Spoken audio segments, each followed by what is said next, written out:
Menemukan jiwa dalam menjaga kesehatan sangatlah penting untuk mewujudkan hidup yang berkualitas. Salah satu caranya adalah menjaga kesehatan adalah dengan rutin berolahraga.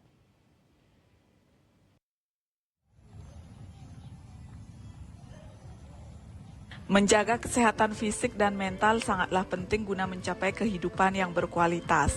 Salah satu caranya yakni dengan rutin berolahraga.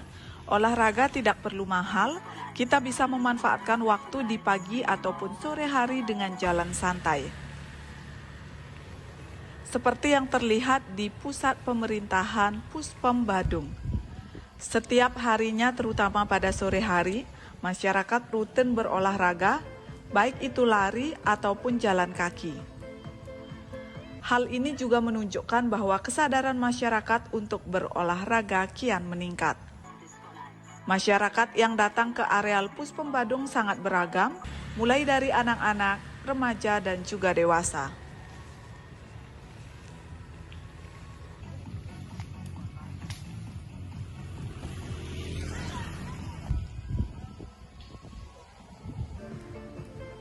Berolahraga di areal Puspom Badung ini tentu tidak membutuhkan biaya, jadi untuk mendapatkan hidup yang sehat tidak perlu mahal. Selain berolahraga, tempat ini juga dilengkapi dengan wahana bermain anak-anak. Desak Aryani, Bali TV.